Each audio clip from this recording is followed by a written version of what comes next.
Bismillahirrahmanirrahim. Assalamualaikum warahmatullahi wabarakatuh.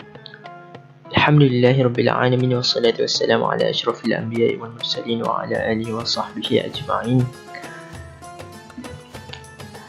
Subhanaka la ilma lana illa ma 'allamtana innaka antal alimul hakim wa la hawla wa la quwwata illa billahil aliyyil azim. Pertama dan selama-lamanya, marilah kita bersyukur, merafakkan setinggi-tinggi kesyukuran kita kepada Allah Subhanahu Wa Taala. Dengan taufik dan hidayahnya, dengan peluang, dengan rezeki yang Allah bagi kepada kita, dapat lagi kita berkumpul, walaupun secara maya, berkumpul untuk meneruskan lagi pembelajaran kita, subjek akidah dan tauhid siri 2, sambungan daripada siri 1 minggu lepas. Alhamdulillah. Qala Allah Ta'ala fil kitabil aziz ba'da a'udzu billahi minasyaitonir rajim, la in syakartum la azidannakum wa la in kafartum inna 'adzabi lasyadid. Yang mana Allah berfirman, sesungguhnya sekiranya kamu bersyukur, Allah akan menambahkan nikmat kepada kamu. Sekiranya kamu kufur, sesungguhnya azab Allah sangat pedih. Di sini dalam ayat ni kita lihat Allah menyuruh kita untuk sentiasa bersyukur kepada Allah Subhanahu Wa Taala, untuk sentiasa bersangka baik kepada Allah Subhanahu Wa Taala. Kerana apa? Sebabnya apabila kita bersyukur kepada Allah Subhanahu Wa Taala, Allah akan menambahkan lagi nikmat kepada kita. Kalau kita kufur, maksudnya tidak bersyukur kepada Allah Subhanahu Wa Taala, sesungguhnya azab Allah sangat pedih. Okey. Jadi alhamdulillah kita bersyukur dapat bertemu pada hari ini, walaupun dengan secara online. InsyaAllah tidak menjadi masalah untuk kita menyambung pengajian kita kan. Jadi hari ini InsyaAllah kita akan pergi kepada rukun Islam yang seterusnya, InsyaAllah.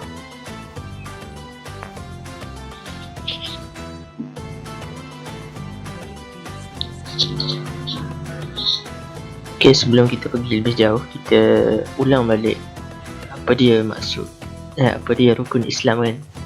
Rukun Islam yang sebelum ni kita belajar. Okay, rukun Islam ada 5 perkara. Yang pertama ialah mengucap 2 kalimah syahadah. Yang kedua, solat 5 waktu sehari semalam. Yang ketiga ialah mengeluarkan zakat. Yang keempat ialah berpuasa di bulan Ramadan. Kelima, menunaikan haji di Mekah bagi yang mampu. Jadi apa yang kita akan belajar ini ialah solat 5 waktu sehari semalam. Macam kita tahu apa yang 5 waktu solat tu. 5 waktu apa? Subuh, Zuhur, Asar, Maghrib, Isyak, kan? Jadi kita akan tengok apa rukun Islam yang kedua ni pada hari ini, insyaAllah. Kita akan tengok satu-satu. Hari ini kita akan bincangkan tentang solat 5 waktu sehari semalam lah.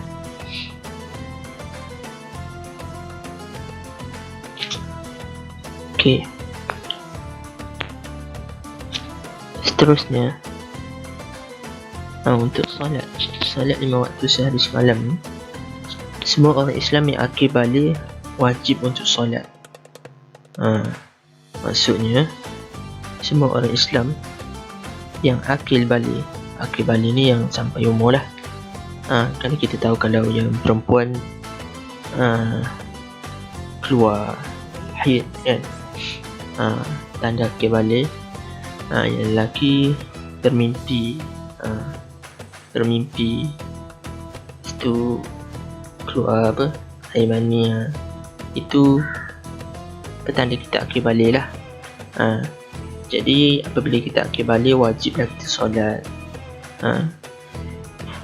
Jadi semua orang Islam, kalau orang bukan Islam tak wajib solat lah kan. Jadi orang Islam, kita wajiblah solat, sebab solat ni antara tiang agama kita kan. Apabila kita akhir balik, wajib untuk solat. Jadi ada dalam hadis yang menyatakan bahawa anak-anak apabila berumur 7 tahun, Nabi mengajar untuk suruh solat lah. Kalau tak solat juga kena pukul lah. Maksudnya bukanlah pukul kuat tu, maksudnya dah tegur lah kan, suruh solat kan. Macam tu, untuk mengajar mereka solat lah. Okey. Yang kedua, solat ialah wahyu yang disampaikan secara terus oleh Allah Subhanahu Wa Taala kepada Rasulullah Sallallahu Alaihi Wasallam melalui peristiwa Isra' dan Mi'raj yang berlaku pada bulan Ramadan. Okey. Solat ni ialah wahyu yang disampaikan secara terus oleh Allah Subhanahu Wa Taala. Seperti mana kita dengar sejarah tadi kan. Jadi Nabi Muhammad ni berjumpa untuk ambil solat ni. Nabi Muhammad berjumpa terus dengan Allah di langit. Maksudnya Allah mengurniakan solat ni terus kepada Nabi Muhammad sallallahu alaihi wasallam pada Isra' Mi'raj tu lah. Pada kejadian Isra' Mi'raj tu, Nabi Muhammad jumpa Allah di langit ke-7 dan Allah bagi memerintahkan untuk solat lah. Jadi untuk kisah Isra' Mi'raj nanti kita akan bincang di lain waktu lah kan. Itu yang kena topik yang lain lah, panjang. Okey. Solat wajib dilakukan 5 kali sehari walaupun sudah sakit mengikut kemampuan. Okey, yang ni solat ni kita wajib lakukan 5 kali sehari walaupun sedang sakit. Bukan, maksudnya walaupun kita sakit, kita wajib solat. Tapi adalah orang panggil rukhsah. Rukhsah ni satu keringanan lah. Contoh kalau kita bukan kata aku sakit ni, tak boleh nak solat, dia tak ada alasan macam tu, sebab Islam ni mudah. Kalau tak boleh solat, contohlah kalau kita pening sangat kepala kan, tak boleh nak duduk berdiri macam biasa, kita boleh solat duduk. Ataupun kalau kita tengok orang tua di masjid kan, dah tak larat untuk berdiri lama, ada disediakan kerusi. Ataupun orang yang sakit di hospital, tidak bermakna mereka tak boleh solat. Mereka boleh solat juga dalam keadaan berbaring. Walaupun tidak boleh menggerakkan anggota tubuh pun, mereka boleh dengan niat pun boleh, ataupun dengan gerakan mata. Setengah ulama cakap, maksudnya tiada alasan untuk kita tidak solat lah sebenarnya walaupun kita sakit. Macam tu.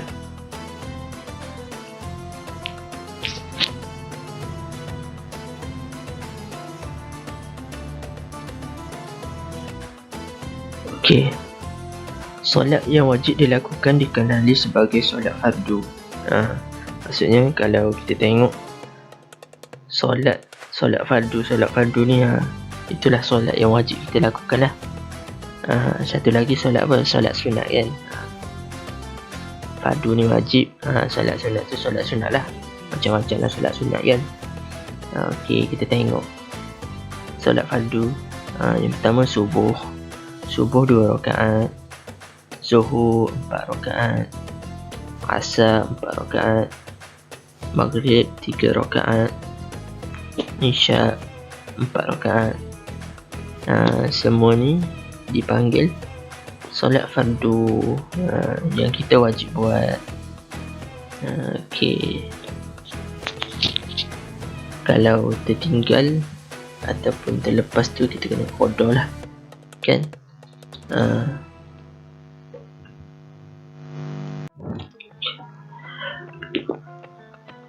Okey, antara ayat di dalam Al-Quran yang menekankan kewajipan bersolat ini ialah firman Allah Subhanahu Wa Taala, "Qul li'ibadiyalladzina amanu yuqimus salah."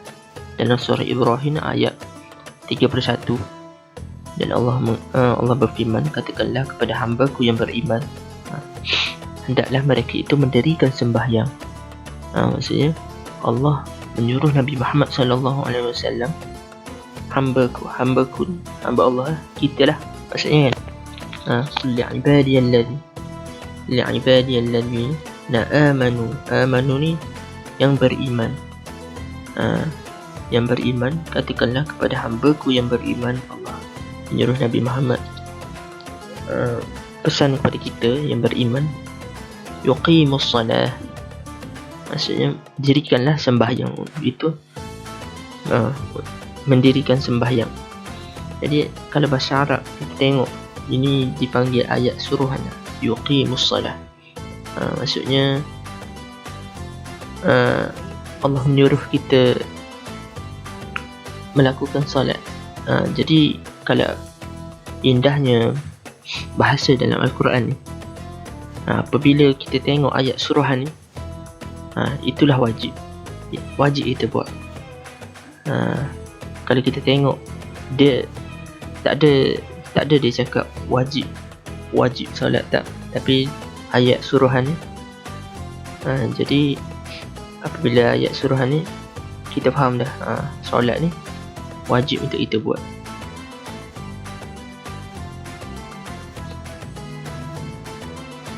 Okey.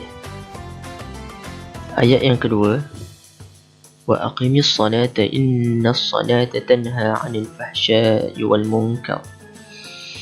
Maksud ayat ni dalam surah Al-Ankabut ayat ke-45, dan dirikanlah solat kerana sesungguhnya sembahyang dapat melarang daripada segala kejahatan dan kemungkaran. Maksudnya di sini kita boleh lihat ayat ni Allah menyuruh kita untuk solat. Allah menyuruh kita untuk solat, kan? Solat. Dan kenapa Allah suruh solat? Allah ada menyatakan di belakang ni, innas salata tanha 'anil fahsya'i wal munkar. Kerana sesungguhnya sembahyang dapat melarang daripada segala kejahatan dan kemungkaran. Maksudnya apabila kita solat, kenapa Allah nak kita solat sangat? Kenapa kalau biasa dengar ceramah Ustaz Abid Liu kan, selalu kita dengar Ustaz Abid Liu lah yang selalu sebut pasal solat kan. Dia pergi ke gelandangan ataupun dia pergi ke pusat-pusat ikutlah pusat-pusat hiburan kan, ada orang yang mendekati beliau cakap apa? Ustaz Abid Liu kan, dia cakap jangan tinggal solat. Walaupun seteruk mana pun kita, jangan tinggal solat. Sebab lama-lama nanti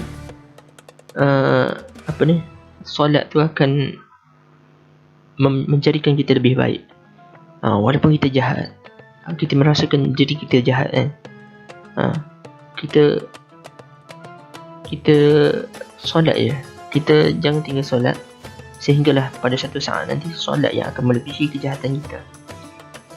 Sebab Allah sudah menyatakan di ayat ni bahawa sesungguhnya ni, maksud Allah telah menekan, maksudnya memang benarlah. Maksudnya sesungguhnya ni benarlah solat tu melarang kita daripada membuat kejahatan dan kemungkaran. Sebab itulah Allah suruh kita solat.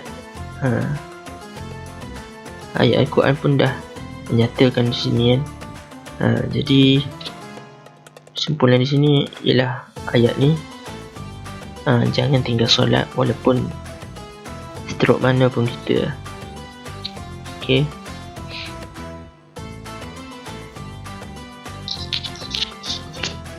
Okey, seterusnya kita pergi ke apa itu tujuan solat sebenarnya. kenapa kita perlu solat, kan? Kenapa Islam ni sangat menitik beratkan solat, kan? Okay, kita tengok yang pertama. Solat mendidik manusia supaya sentiasa mengingati Allah dan mematuhi perintahnya. Maksudnya solat ni, apabila kita solat, hati kita, diri kita sentiasa terdidik untuk mengingati Allah dan tidak melanggar segala yang dibenci oleh Allah lah. Maksudnya kita rasa diri kita ni bertuhan. Sebagaimana kita bangun pada awal pagi, kan?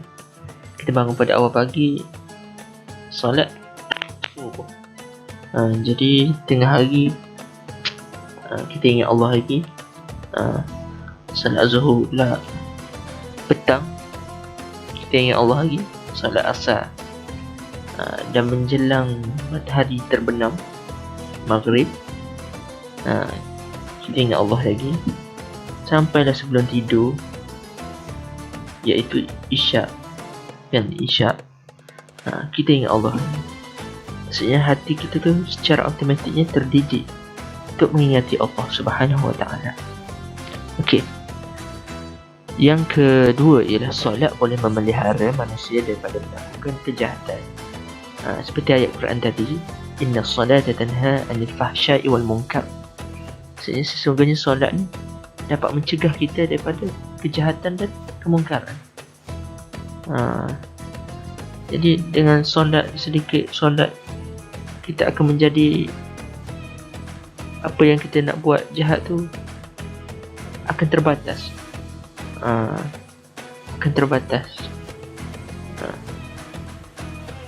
Okey, yang ketiga ialah solat akan memberi ketenangan jiwa. Seperti mana dalam ayat Al-Quran, ala bi dzikrillah tatma'innul qulub.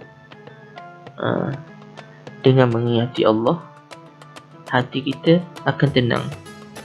Mengingati Allah ni termasuk solat lah.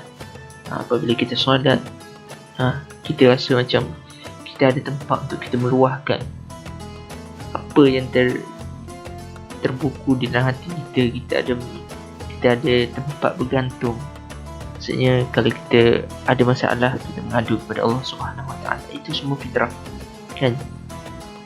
Saya bagi analogi lah. Kalau satu kapal terbang kan, dia hendak terhempas. Dia nak terhempas, pasti penumpang tiada dia orang cari. Tiada apa ni, dia orang tak cari benda lain dah. Tak cari harta, tak cari saudara. Mesti dia orang akan cari Tuhan mereka. Tuhan siapa? Allah. Mesti ya Allah, ya Allah, ya Allah. Maksudnya fitrah. Kita ni, setiap manusia ni, fitrah kita bertuhan. Sebab kita bukan diciptakan begitu saja. Kita diciptakan oleh Allah Subhanahu Wa Taala, kan?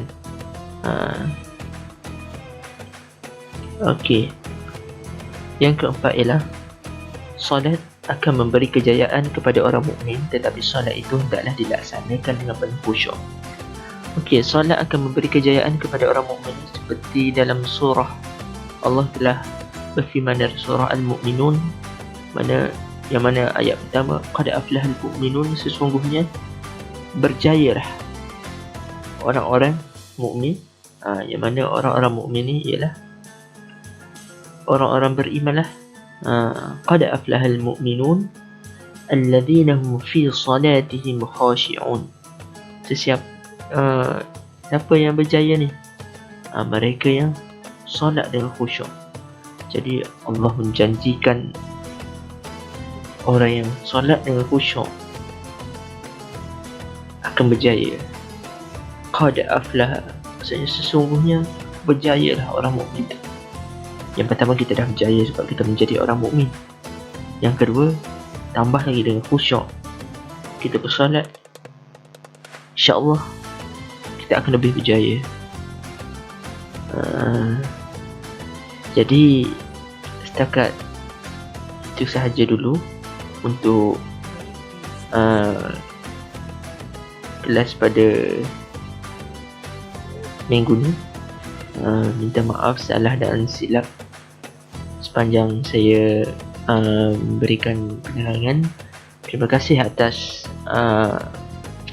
kesabaran tuan-puan mendengar perkongsian saya.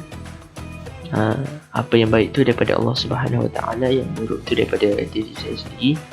Kita jumpa di sesi yang seterusnya. Assalamualaikum warahmatullahi wabarakatuh. Jazakumullahu khairan jazak.